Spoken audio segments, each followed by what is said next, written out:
This is my student support system. Keep watching, keep learning. Year is the organ of hearing. ठीक है, year क्या है? सुनने का एक अंग है and also involve in balance. Plus सुनने के अलावा ये एक काम और इम्पोर्टेंट करता है, वो क्या है? बैलेंस का. ठीक है ना. बैलेंस का मतलब जब हम चलते हैं या बैठते हैं, खड़े होते हैं, तो हमारी सिर की पोजीशन से वो आइडेंटिफिकेशन होता है कि हमारी पोजीशन कैसे है और बैलेंस हमेशा मेंटेन रहता है. ठीक है ना. तो ये भी ईयर के कारण ही है. कैसे है वो बाद में आगे हम स्टडी करेंगे. अब अगर ईयर को हम स्टडी करें तो बेसिकली अगेन हम 3 पार्ट्स में इसको डिवाइड करते हैं: outer ear, middle ear and internal ear. ठीक है ना. 3 हेडिंग्स के तहत इसको हम स्टडी कर लेते हैं, तो आसानी से इसको लिखना भी ईजी हो जाता है और इसका डायग्राम भी ईजी होता है. तो पहले हम आउटर ईयर को देखेंगे क्या है ना. तो आउटर ईयर के बारे में अच्छा बोर्ड पे आया नहीं.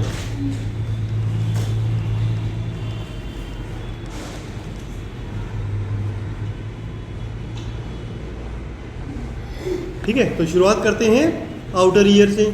आउटर ईयर क्या है? आप लोगों को पता ही है कि जो सिर के दोनों तरफ निकला हुआ है, ठीक है, वो आउटर ईयर है. और ये जो आउटर ईयर है वो अगेन 3 पार्ट चीज़ों से मिलकर बना है. कौन कौन सी? ऑरिकल या पिन्ना एंड एक्सटर्नल ऑक्यूटिक मीएटस और ऑडिटरी कैनाल. ठीक है ना. और लास्ट में इसमें ईयर ड्रम भी इसमें हम शामिल कर लेते हैं. ठीक है ना. तो 3 चीज़ें ये हो गई. तो इनको हम एक एक करके स्टडी कर लेते हैं कि नॉर्मली जो पार्ट बाहर की ओर लटका होता है वो पिन्ना है, ऑरिकल है. ठीक है. और ये ऑरिकल हमारा बना हुआ होता है कार्टिलेज के द्वारा. ठीक है ना. तो थोड़ा सा सॉफ्ट भी होता है और हल्का सा हार्ड भी होता है. ठीक है ना. जैसे नाक का आगे का पार्ट बना होता है ना कार्टिलेज का, तो वैसे ये भी कार्टिलेज का बना होता है. ठीक है ना. कार्टिलेज कौन सी है? फाइब्रो कार्टिलेज है. फाइब्रो कार्टिलेज थोड़ी सी हार्ड होती है ना. तो ये हल्की सी हार्ड है.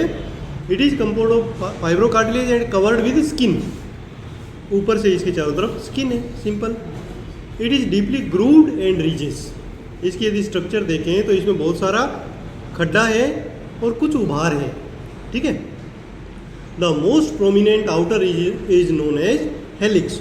और जो सबसे बाहर की जो ये वाली उभरी हुई पार्ट है, इसको हम क्या कहते हैं? हेलिक्स कहते हैं. ठीक है ना. तो ये हेलिक्स है. ऐसे अंदर भी आप देखोगे 1 2 3 चीज़ें उभरी हुई हैं, वो भी कार्टिलेज की ही हैं. ठीक है ना. तो ये हेलिक्स हो गया और उसके ऊपर थोड़ा सा फैटी टिश्यू हो जाएगा और चारों तरफ फिर आगे स्किन से वो कवर्ड होगा. ठीक है ना.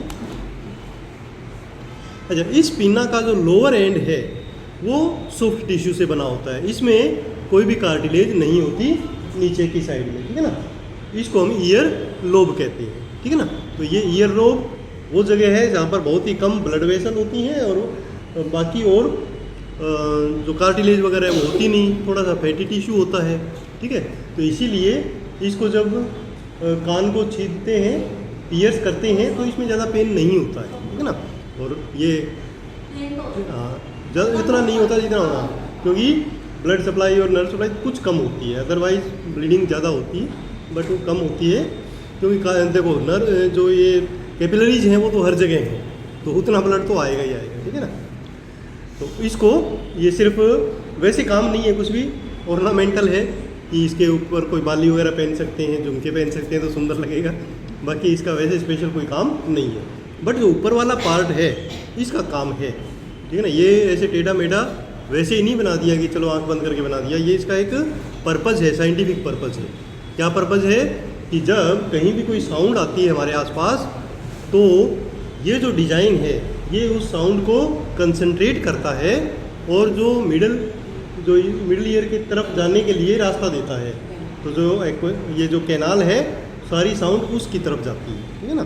तो इसलिए ये डिज़ाइन बना हुआ है. ठीक है. नहीं तो सीधा एक छेद करके छोड़ देते. ठीक है ना. बट ईश्वर ने बड़ा ही सोच समझ के हमारी क्रिएशन की है. हर चीज़ काम की है और बहुत ही उपयोगी है. नेक्स्ट आता है ऑडिटरी कैनाल. ठीक है ना. अब ऑडिटरी कैनाल क्या है? ये एक छोटी सी अप्रोक्सीमेटली एस शेप की और 2.5 सेंटीमीटर लंबी एक ट्यूब लाइक स्ट्रक्चर है, ठीक है। और इसी ट्यूब लाइक स्ट्रक्चर से साउंड आगे पास होती है एनवायरनमेंट से। It start from the auricle, ये शुरू कहाँ होती है, यहाँ ऑरिकल से शुरू होती है, इसका छेद आप देखते ही हैं, और अंदर जाती है अप्रोक्सीमेटली 2.5 सेंटीमीटर, इतनी अंदर चली जाएगी, ठीक है ना। तो इससे क्या होगा, एक बेनिफिट तो ये है कि जो हमारा कान का पर्दा है वो थोड़ा सा सेफ हो जाता है। अगर भगवान यहीं लगा देते पर्दा तो हर दूसरे दिन फटा रहता, किसी ने चांटा मारा फट गया, ठीक है ना, कुछ साइड से कोई चीज़ निकली फट गया। तो ये थोड़ा सा सेफ्टी के लिए इसको ऑडिटरी कैनाल बना दी, उसके आगे आपका पर्दा है, ठीक है ना। अच्छा, इस कैनाल के एक तो फ़ायदा ये हो गया कि वो गहराई में चला गया, और भी फ़ायदे हैं। कैसे फ़ायदे हैं कि एक तो इसके अंदर जो स्किन है वहाँ पर बहुत सारी ग्लैंड्स होती हैं और हेयर फॉलिकल्स होते हैं। इसमें ध्यान से देखें ना आप, तो इसमें छोटे छोटे बाल होंगे अंदर की पूरी ट्यूब के अंदर, और कुछ ग्लैंड्स होती हैं जो सीरोमिनस ग्लैंड होती हैं, सीबम सीक्रेट करती हैं, एक स्टिकी सब्सटेंस सीक्रेट करती हैं। उनका भी पर्पज़ यही है कि जो बाल हैं वो भी डस्ट पार्टिकल्स को अंदर नहीं जाने देंगे, और जो स्टिकी सब्सटेंस है जिसको हम ईयर वैक्स कहते हैं, वो भी इसी पर्पज़ का होता है कि जो भी कोई फॉरेन पार्टिकल या डस्ट वगैरह वहाँ जाए वो चिपक जाए और पर्दे तक ना पहुँचे और इन्फेक्शन वगैरह अंदर ना जाए, ठीक है ना। अच्छा, ये जो हमारा ईयर वैक्स है ये एक तो स्टिकी है तो वो चिपका लेता है, दूसरा उसके अंदर एंजाइम होता है लाइसोजाइम, तो वो क्या करता है, कोई बैक्टीरिया वायरस वगैरह भी वहाँ आके चिपकते हैं तो उनको भी मार देता है, डिस्ट्रॉय कर देता है, ठीक है ना। तो ये प्रोटेक्शन का काम करता है हमारा। इसके अलावा ये जो कैनाल है वो हमने देख लिया कि जो भी बाहरी खतरे हैं उनसे हमें बचाता है, ठीक है ना। उसके बाद आउटर ईयर में जो फॉरेन मटेरियल का तो मैंने आपको बता दिया कि कैसे वो प्रोटेक्ट करता है। अब ये जो ईयर वैक्स है नॉर्मली इसको रिमूव करने की ज़रूरत नहीं होती है, ठीक है ना। आप लोगों ने जगह जगह देखा होगा ना, कहीं घूमने जाते हैं तो कान से छेद वो निकलवा लो वैक्स, वो बैठे रहते हैं, नहीं निकलवाना चाहिए, ठीक है ना। क्योंकि ईश्वर ने हमें बड़ा ही सोच समझ के बनाया है, हर चीज़ का कोई पर्पज़ है, वो वहाँ रहेगा, और जब उसकी ज़रूरत ख़त्म हो जाएगी नया बनेगा वैक्स और पुराने वाला अपने आप निकल जाएगा। कैसे निकलेगा, जब हम बोलते हैं, जो ज़्यादा बोलेगा उसका ज़्यादा तेज़ी से निकलेगा, ठीक है ना। तो वो साइड से निकलता है, जब ये जो टेम्पोरोमैंडिबुलर जॉइंट है ये मूव करता है तो धीरे धीरे वो वैक्स हल्का हल्का हल्का बाहर निकलता रहता है। और एक कंडीशन ऐसी आती है कि थोड़ी सी हमारे खाज होती है, हम अंगुली डालते हैं और अंगुली के लग के आ जाता है बाहर, है ना। तो वो नॉर्मल प्रोसेस है, वो आता रहता है। कईयों का कारण ये होता है, नहीं करना चाहिए, नॉर्मल बिल्कुल नहीं करना चाहिए, वो अपने आप ही होता है। कुछ परिस्थितियों में कोई इन्फेक्शन हो जाए, अंदर ब्लीडिंग होने से क्रस्ट जम जाए, या कई बार ये जो स्टिकी किसी बीमारी से इसकी जो स्टिकीनेस है वो कम हो जाती है तो वो हार्ड होता है, उस कंडीशन में निकलवाना पड़ता है, बट वो भी डॉक्टर से ही निकलवाना चाहिए, ठीक है ना। अदरवाइज क्योंकि 2.5 सेंटीमीटर छोटी सी है, थोड़ा सा भी ज़्यादा लग गया तो पर्दा फट जाएगा। बहुत ही डेलिकेट स्ट्रक्चर है वो, है ना, ऐसे नहीं कि उसको ऐसे मारते रहो, टच होता ही वो फट सकता है, ठीक है ना। तो वो ध्यान रखना है, बड़ा सॉफ्ट तरीके से उसको निकालना है। 2.5 है तो मतलब 2 सेंटीमीटर से बड़ी चीज़ अंदर नहीं डालनी चाहिए, 5 सेंटीमीटर 0.5 तो उसको बचा के रखना चाहिए, है ना, ताकि एक्सपर्ट जो डॉक्टर्स होते हैं उनसे निकलाना चाहिए। अदरवाइज ज़रूरत नॉर्मली पड़ती नहीं है, वो पूरी लाइफ अपने आप निकलता है, कभी भी निकालना नहीं पड़ता। अच्छा, उसके बाद आते हैं हम टिम्पेनिक मेम्ब्रेन पे। अब आउटर ईयर का जो लास्ट पार्ट है टिम्पेनिक मेम्ब्रेन या कान का पर्दा, आउटर ईयर में ये सबसे इम्पोर्टेंट चीज़ है, ठीक है। ईयर ड्रम भी इसको कहते हैं। ड्रम क्यों कहते हैं कि जैसे ढोल होता है ना, ढोल के ऊपर वो एक पर्दा सा लगा होता है ड्रम पे जो बजता है, वो कैसे बजता है, वाइब्रेट होता है, ठीक है ना। सेम वही सिस्टम हमारे इसमें है कि ये बिल्कुल एक स्किन का फोल्ड है जो ऐसे तना हुआ रहता है पूरा लास्ट में, जहाँ पर एक्सटर्नल ऑडिटरी कैनाल ख़त्म होगी वहाँ पर वो तना हुआ रहेगा। और कुछ ढोल पे तो अपने से हाथ मारते हैं तब बजता है, इसको इसकी ज़रूरत नहीं है, हवा के थपेड़े से, आवाज़ के थपेड़े से ये वाइब्रेट करना शुरू कर देता है, ठीक है ना। तो जैसे अब मैं बोल रहा हूँ, हल्का बोलूँगा तो हल्का वाइब्रेट होगा, तेज़ बोलूँगा तो सबके कान फट वो पूरा तेज़ी से जाएगा, है ना। तो क्या होगा कि जैसे ही साउंड बाहर से आती है और इस पर्दे से टकराती है तो ये पर्दा क्या करता है, वाइब्रेट करता है, ठीक है ना। ईयर ड्रम वाइब्रेट करता है इस प्रकार, ठीक है ना। और यहीं से ही हमारे सुनने का जो सिस्टम है वो शुरू होता है, ठीक है ना। तो इससे पहले का तो जस्ट साउंड को कलेक्ट करना, प्रोटेक्शन करना, वो होता है। ईयर ड्रम से फिर साउंड का सिस्टम शुरू हो जाता है, ठीक है। कितनी भी साउंड वेव हो, कोई फुसफुसा के भी बोलेगा ना तो भी वो वाइब्रेट करता है, ठीक है ना। इतना वो कमाल की चीज़ है जो बनी हुई है। अब इस पर्दे के बाद शुरू हो जाता है हमारा मिडल ईयर, ठीक है। मिडल ईयर जो है वो एक क्लोज्ड कैविटी है, पूरी बंद है, छोटा सा एक कमरा है जिसको हम कह सकते हैं गुफा है, वो कह सकते हैं। It is an irregular shaped air filled cavity, और ये जो कैविटी है इसमें हवा भरी हुई है, ठीक है ना। अब वो हवा कहाँ से आई, अंदर है, पूरा ड्रम लगा, पर्दा लगा हुआ है, कोई भी छेद नहीं है, तो वो हवा कहाँ से आई, कौन बताएगा?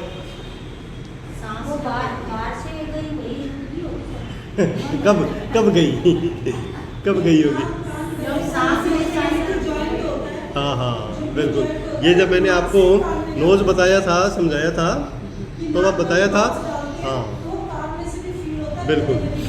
हाँ, तो जो हमारा फेरिंक्स है, जो हमारा नेजोफेरिंक्स है, वहाँ पर एक ट्यूब होती है, हाँ यूस्टेकियन ट्यूब। तो ये यूस्टेकियन ट्यूब जो है वो यहाँ से शुरू होकर मिडल ईयर तक जाती है। तो वो जो ट्यूब है उसमें से हवा जाती है, जब हम बोलते हैं, खांसते हैं, चीखते हैं, तब बाहर के एनवायरनमेंट की हवा वहाँ चली जाती है और पीछे वो रहती है, ठीक है ना। और इसी कारण दोनों तरफ जो बैलेंस है, जो हवा का दबाव है वो इक्वल रहता है, तभी ड्रम वाइब्रेट करता है। अगर अदरवाइज वो वाइब्रेट करना मुश्किल हो जाएगा, ठीक है ना। हाँ बिल्कुल, हाँ हाँ कई बार बंद हो जाता है। कब बंद हो जाता है? स्पेशली जब जुकाम वगैरह हो जाए, ठीक है ना, कंजेशन हो जाए, तब वो बंद हो जाता है। और जब बंद होगा तो प्रॉब्लम आएगी, एक तो सुनेगा कम और दूसरा कान में दर्द भी होगा, ठीक है ना। इसीलिए हाँ, इसीलिए जब आप लोग कई बार प्लेन में ट्रैवल करते हैं, एयर ट्रैवल, तो जब प्लेन ऊपर जाता है तब एकदम से क्या है कि मुंह तो बंद होता है, तो जो प्रेशर है हवा का वो अंदर और बाहर बैलेंस सही नहीं रहता, तो उस पर्दे के ऊपर दबाव पड़ता है और पेन होता है।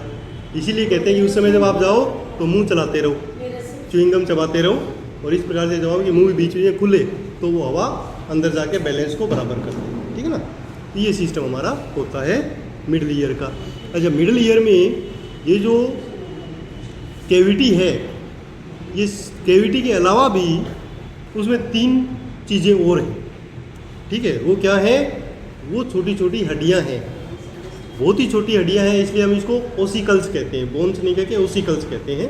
बोन्स भी कह सकते हैं, वेरी स्मॉल बोन्स, जो हमने स्केलेटल सिस्टम में नहीं पढ़ी, ठीक है ना।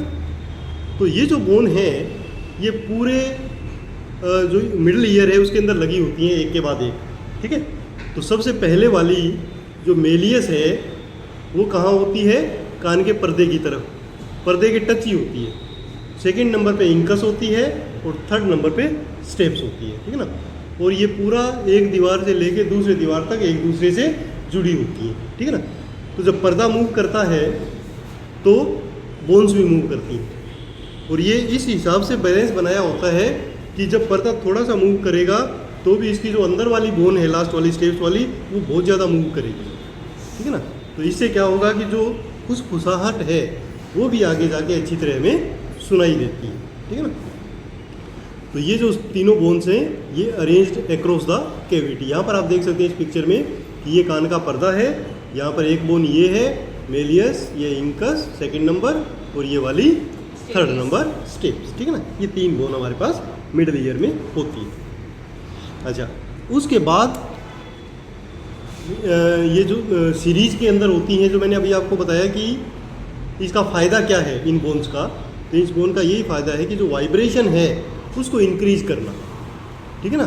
पर्दे पे हल्का वाइब्रेशन होगा तो भी अंदर तेज वाइब्रेशन होगा, तो इस वाइब्रेशन को इंक्रीज इसी सिस्टम से किया गया है कि ये तीनों बोन किस प्रकार आपस में जुड़ी हुई है, ठीक है ना। तो उसके अरेंजमेंट के कारण ही वो वाइब्रेशन है वो ट्रांसमिट होता है।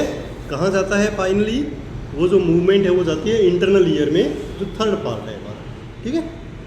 तो नेक्स्ट आता है हमारा अच्छा, ये यूस्टेकियन ट्यूब के बारे में हमने आपको बता ही दिया था, मिडिल ईयर में ही एक यूस्ट्रेकियन ट्यूब भी होती है, तो इसकी पोजीशन देख लो कि यहाँ मिडिल ईयर में नीचे की तरफ और आगे की ओर ये जाके कहाँ जाती है, नेजल कैविटी के पीछे।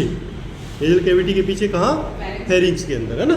तो वहाँ पर छेद होता है और इसमें से कंटिन्यू जब हम बोलते हैं तब ये मूव करती है और हवा यहाँ पर चली जाती है, ठीक है ना। जो एटमॉस्फेरिक प्रेशर होता है वो इक्वल हो जाता है और इसी कारण हमारा जो ईयर ड्रम है वो प्रॉपरली वाइब्रेट करता है। सर इसोफेगस जो है उसपे फ्लैट है ना जब हैं? इसोफेगस भी इससे जुड़ती है ना सर? हाँ, इसोफेगस तो काफ़ी नीचे। काफी कुछ अच्छा हाँ। फेरिंग्स और नेजोफेरिंग्स, जो फेरिंग्स के 3 पार्ट है ना, नेजोफेरिंग्स सबसे ऊपर, फिर ओरोफेरिंग्स और फिर लैरिंगोफेरिंग्स। फेरिंग्स के पार्ट है, उसके बाद पीछे की ओर जाके इसोफेगस शुरू होती है ना, उसका इससे अभी कोई लेना देना नहीं। अब आता है इनर ईयर या इंटरनल ईयर भी इसको कह सकते हैं। ये थर्ड पार्ट है ईयर का, जो एक बोन के अंदर होता है, ठीक है ना। कौन सी बोन के अंदर, टेम्पोरल बोन के अंदर, है ना। अच्छा, ये जो इंटरनल ईयर है इसमें स्पेशल डिज़ाइन होता है, मूव शेप होती है स्पेशल, उसका वो बना हुआ होता है, ठीक है। तो inner ear is situated with in the temporal bone, bone के अंदर ही होता है, वैसे हम उसको टच नहीं कर सकते हैं। और इसके अंदर एक जो कैविटी बनती है उसको हम लेबिरिंथ बोलते हैं, ठीक है ना, लेबिरिंथ। उसका स्पेशली डिज़ाइन है ये इस टाइप का, जैसे स्नेल शेल होती है ना, घोंघा आपने देखा होगा, है ना, तो उसकी जो शंख की जो शेप होती है ऐसा ये बना हुआ होता है, ठीक है ना। तो बेसिकली बोन का बना हुआ होता है, तो इसको हम बोनी लेबिरिंथ बोल देते हैं। और इसके अंदर अंदर एक म्यूकस मेम्ब्रेन लगी होती है, उस कारण उस पार्ट को हम मेम्ब्रेनस लेबिरिंथ बोल देते हैं। तो सेम शेप की 2 मटेरियल से बनी हुई हमारे पास चीज़ें हैं। आउटर वाली बोन की बनी हुई है तो वो बोनी लेबिरिंथ है, और अंदर वाला मेम्ब्रेन का बना हुआ है तो उसको हम क्या कहते हैं, मेम्ब्रेनस लेबिरिंथ, ठीक है।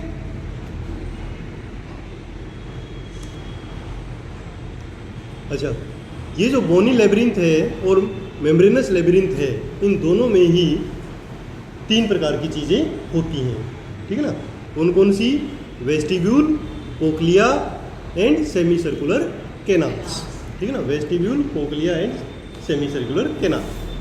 तो यहाँ पर आप इस पिक्चर में देख सकते हैं कि जो सबसे पहला जो एक खुला हुआ पार्ट है, जहाँ पर ये स्टेप्स नाम की बोन टच होती है, उसको हम कहते हैं वेस्टिब्यूल। और जो शंख के समान संरचना है, एक दूसरे के ऊपर घूमी हुई इस प्रकार की, उसको हम क्या कहते हैं, कोक्लिया।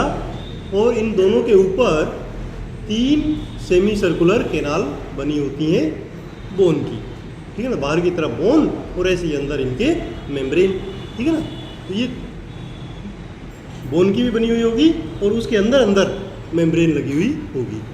अच्छा, उसके बाद क्या होता है, जो वेस्टिब्यूल का हमने देख लिया, जहाँ पर स्टेप्स लगी हुई है, और ये जो स्टेप्स लगी हुई है ये सिर्फ टच ही नहीं है, वहाँ पर एक छेद है, ठीक है ना, और उस छेद के ऊपर हल्की सी मेम्ब्रेन लगी हुई है और उसके ऊपर वो स्टेप्स लगी हुई है।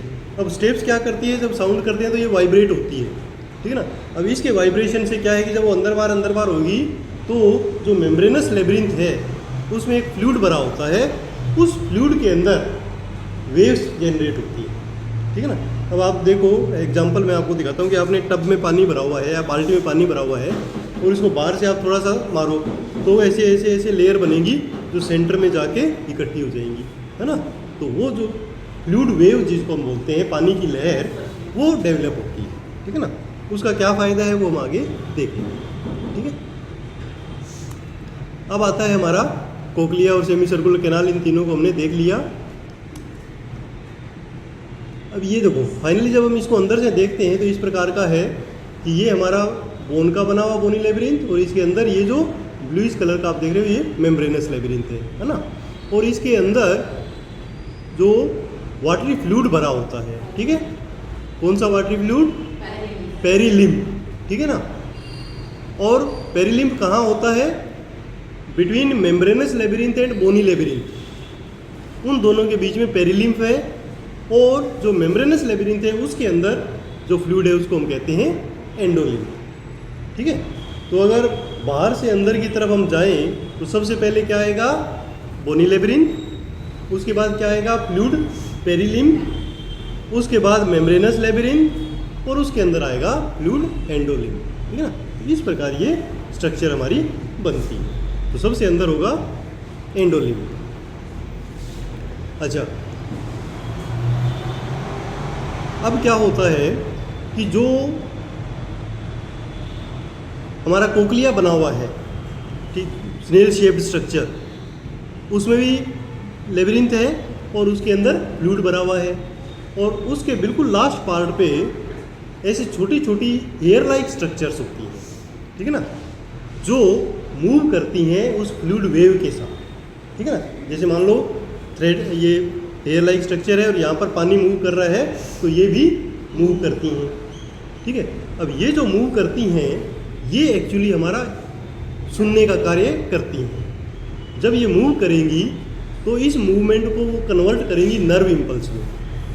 जैसे हमने आंखों में देखा था कि जब वो लाइट रेटिना पर पड़ती है तो रोड्स एंड कोन सेल्स जो हैं वो उस लाइट को कन्वर्ट करती हैं नर्व इम्पल्स में, और नर्व उसको हमारे ब्रेन तक पहुंचा देती है। सेम यही सिस्टम यहाँ पर है कि ये जो ऑर्गन ऑफ कोर्टी इसको बोलते हैं, जो स्पाइरल पार्ट है ऑर्गन ऑफ कोर्टी, उसके अंदर ये हेयर लाइक स्ट्रक्चर है, और जब पानी मूव करता है तो हेयर लाइक स्ट्रक्चर हिलती हैं और इस मूवमेंट को वो कन्वर्ट कर देती हैं किसमें, नर्व इम्पल्स में।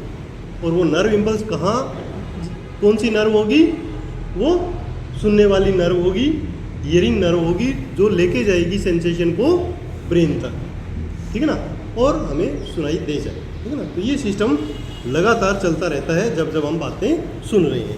तो लगातार अब ये मान के चलो कि जब मैं बोल रहा हूँ आप लोग सुन रहे हैं, तो लगातार आपका जो ऑर्गन ऑफ कोर्टी के अंदर जो बाल हैं वो हिल रहे हैं, ठीक है ना। और ये मूवमेंट लास्ट में वहाँ किससे होती है, शुरुआत होती है ड्रम से, ड्रम के हिलने से, फिर बोन हिलती है, फिर बोन के बाद वो फ्लूइड हिलता है, और फ्लूइड हिलने के बाद वो जो हेयर लाइक स्ट्रक्चर है वो हिलती हैं, और वो उसको कन्वर्ट करती हैं नर्व के अंदर, है ना। अब आता है फिजियोलॉजी ऑफ हियरिंग। वैसे तो मैंने ईयर समझाते हुए साथ साथ में फिजियोलॉजी बताई दी है कि कैसे हम सुनते हैं। अगेन थोड़ा सा और इसके बारे में जान लेते हैं कि फिजियोलॉजी ऑफ हियरिंग क्या है। फिजियोलॉजी का मतलब प्रोसेस, सुनने की प्रक्रिया कैसे होती है। तो सुनने की प्रक्रिया की शुरुआत होती है किसी साउंड के उत्पन्न होने से, ठीक है। जैसे मैं बोल रहा हूँ तो मेरे मुंह से साउंड निकल गई, बाहर गाड़ियाँ चल रही है, पी बजाया तो वो साउंड आ गई, बाहर कुछ गिरा वो साउंड आ गई। तो सबसे पहले साउंड प्रोड्यूस होगी, और वो साउंड ट्रेवल करती है चारों तरफ, सिर्फ अपने कान की तरफ ही नहीं आती, वो इधर भी आएगी उधर भी आएगी। तो उसके नियरेस्ट जो भी कान होगा वो उसको पकड़ लेगा, ठीक है।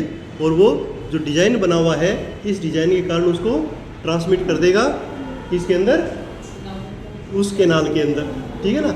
और कैनाल के बाद जाके वो टकराएगा ईयर ड्रम से, ठीक है ना। अब ड्रम वाइब्रेट करेगा हल्का हल्का। अब ड्रम के आगे बोन्स लगी हुई है तो वो भी हिलेंगी, और जो स्टेप्स है लास्ट में तीनों बोन हिलेंगी तो स्टेप्स भी हिलेगी, और जब वो हिलेगी तो अगेन वो एंडोलिम्फ के अंदर मूवमेंट वेव्स बनाएंगी, फ्लूइड वेव उसको कहते हैं। और फ्लूइड वेव जब जनरेट होती हैं तो ऑर्गन ऑफ कोर्टी के अंदर जो हमारा हेयर लाइक स्ट्रक्चर हैं वो भी मूव करती हैं, ठीक है। और वो जब मूव करती हैं तो वो नर्व इम्पल्स जनरेट करती हैं, और वो नर्व इम्पल्स जाते हैं 8th क्रेनियल नर्व के द्वारा, कहाँ पर, ब्रेन में, ठीक है ना, सेरेब्रल कॉर्टेक्स में जाती हैं, और हमें चीज़ें सुन, जो शब्द हैं, आवाज़ है, वो सुनाई देती है, ठीक है ना। तो ये सिंपल एक सिस्टम है हमारा सुनने का। अच्छा, अब एक बात और है, सुनने का काम हो गया, बट कान का एक काम और है, कौन सा, बैलेंस का। तो वो कैसे होता है, फिजियोलॉजी ऑफ बैलेंस क्या है, ये अलग से कोई आपसे पूछ सकता है।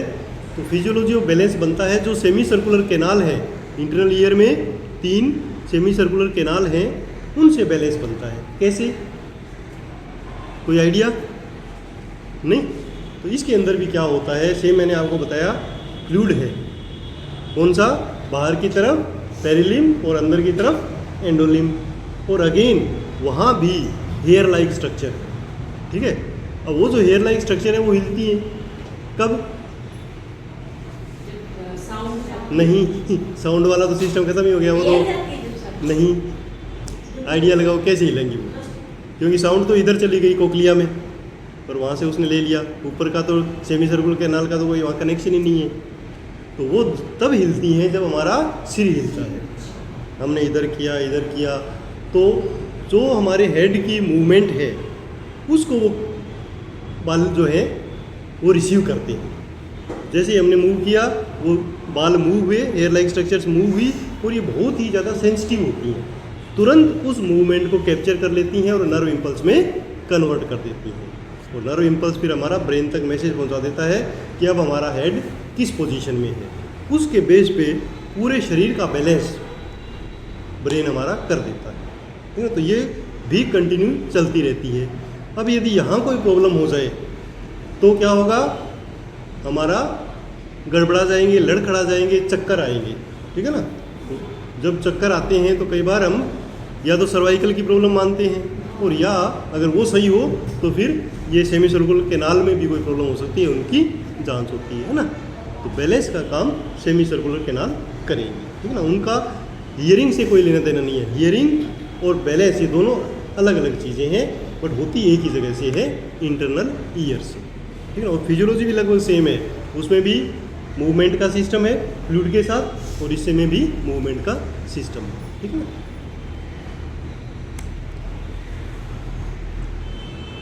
अच्छा, ये मैंने आपको बता दिया कि any change in the position of head, कोई भी चेंज होता है, माइन्यूट सा भी अगर सिर हिलेगा ना तो वो मूवमेंट वहाँ पर जाएगी और हमें पता लग जाएगा नर्व को, ब्रेन को, कि हमारा जो सिर है वो किस दिशा में जा रहा है, ठीक है। चलिए, तो ईयर के बारे में इतना सफिशिएंट है, छोटी सी क्लास थी हमारी, बिल्कुल इजी टॉपिक है। और My student support system. Keep watching, keep learning.